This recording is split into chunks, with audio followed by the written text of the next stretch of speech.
সম্মানিত সাংবাদিক বৃন্দ, জাতি ব্রিগেড পারিস ইসলামী লাইফ ইন্স্যুরেন্স কোম্পানি কর্তৃক আয়োজিত আজকের মানববন্ধনে অংশগ্রহণকারী পারিসের সুবিধাভোগী গ্রাহক কর্মকর্তা কর্মচারী বৃন্দ, আসসালামু আলাইকুম রহমতুল্লাহি ওয়া বারাকাতুহু। আপনারা সকলে অবগত আছেন, দক্ষিণ পূর্ব এশিয়ার সর্বশ্রেষ্ঠ ইসলামী জীবন বীমা পারিস ইসলামী লাইফ ইন্স্যুরেন্স কোম্পানি বাংলাদেশে একটি লিডিং কোম্পানি ছিল। এই কোম্পানির টাকা লাইফ ফান্ড ছিল প্রায় 5,000 কোটি টাকা। এই কোম্পানিকে আজকে নজরুল খালেদ রঙের দুর্নীতির কারণে 2021 সালে তৎকালীন তাদেরকে সংসদ ভেঙে দিয়ে, আমাদের বোর্ড ভেঙে দিয়ে তা অডিট করা হয়েছে।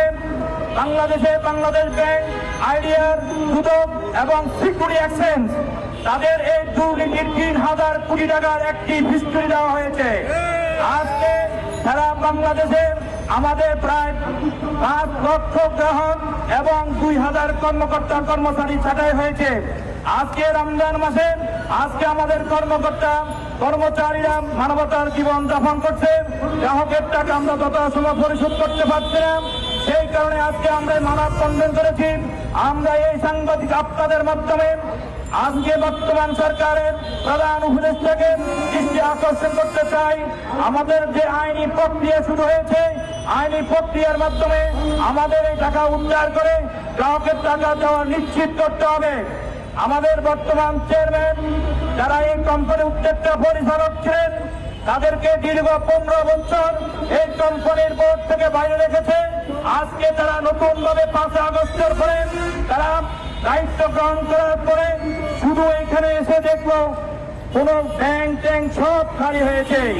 আজকে আমরা বলতে চাই, খুব শীঘ্রই এই জাতিকে এই ইন্ডাস্ট্রি, বীমা ইন্ডাস্ট্রি সরকারের একটি গুরুত্বপূর্ণ সেক্টর।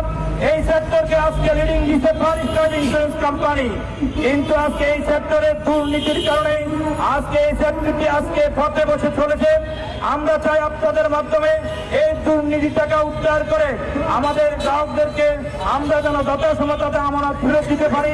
এই উদাহরণ আহ্বান নিয়ে আজকে যারা অংশগ্রহণ করেছেন, আজকে উপস্থিত সাংবাদিক ভাই বোনেরা, আপনাদের কাছে আমার দৃষ্টি আকর্ষণ, আপনারা এই কথা দিয়ে মেসেজটি কিভাবে বাংলাদেশ ব্যাংক 5 আগস্টের পরে বিভিন্ন ব্যাংকে সহযোগিতা করেছেন।